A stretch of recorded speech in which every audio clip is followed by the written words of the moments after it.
Maradyaw na adlaw kaninyong tanan o magandang araw sa inyong lahat.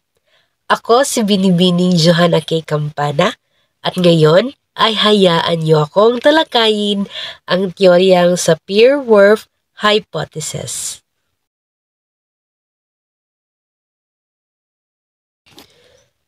Ang Sapir-Whorf Hypothesis ay nilikha ng dalawang dalubwika na sina Edward Sapir, isang Amerikanong anthropologist-linguist, at Benjamin Lee Whorf, isang linguista ngunit nagtapos sa kursong Chemical Engineering.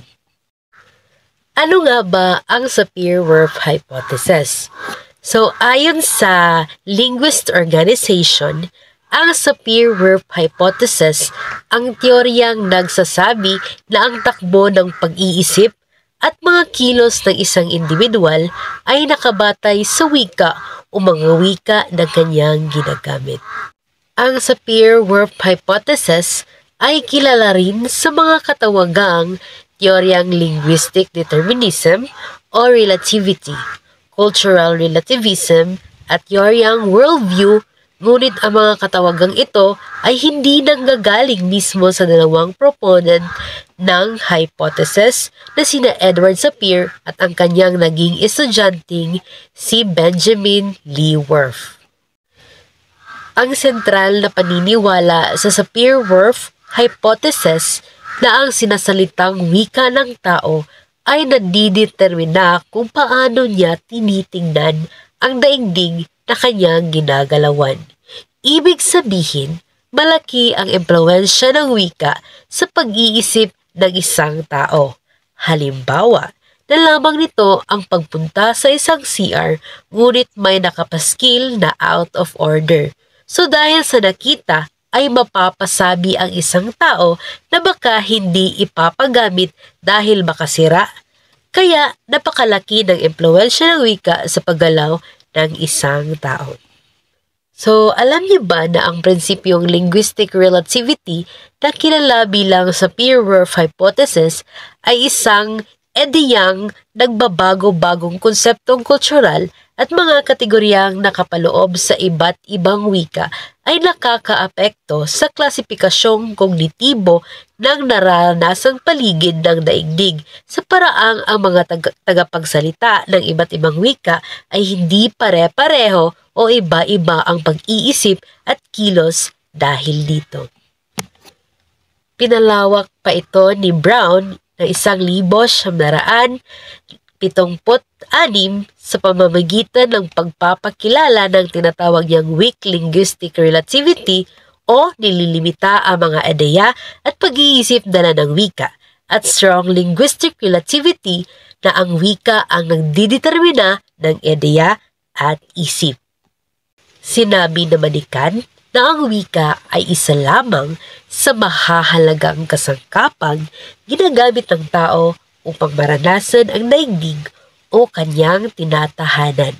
Dahil ang wika, ito ang ating ginagamit sa pakikipagtalastasan at pakikipag-ugnayan sa ating kapwa.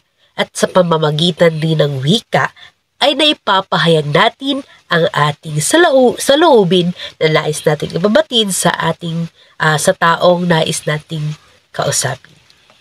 Noong 1820 ay ipinasok ni Humboldt ang pananaw na ang wika ay siyang tunay na himla ng ideya na bubuo sa pamamagitan ng panloob o pansariling dialogue gamit ang mismong grammar ng unang wika ng nag-iisip.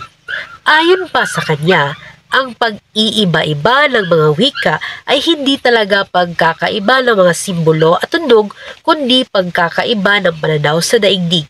Dito rin nagsisimula ang konsepto ng pagiging superior ng ibang wika at ang pag-iral ng ibang mahinang wika. Sinikap o sisain ni Whorf kung paano tinitingnan ng mga tagapagsalita ang kanilang daigdig sa pamamagitan ng iba't ibang sistemang gramatikal at gamit ang wika. Ginawa niya ito sa pamamagitan ng pag-aaral ng mga wikang katutubong Amerikano o Hopi. Pinaniniwalaan niyang hindi himay-himay ng tao ang kanyang paligid ayon sa kanyang katutubong wika, dala ng sistemang linguistic ng kanyang isip. Ipinakita ni Whorf na ang katutubo o indigenous na wika ay may maraming termino para sa iisang konseptong iisa o kakaunting katumbas lamang sa Ingles o iba pang mauunlad na wika. Ang isa pang halimbawa na ginawa ni Whorf upang ipakita ang nakakaapekto ang paggamit ng wika sa kilos ng tao ay mula sa kanyang karanasan sa trabaho. At merong isang planta at sa isang planta ay madalawang imbakan ng kimikal. Ang isa ay walang laman, ngunit ang isa ay may laman.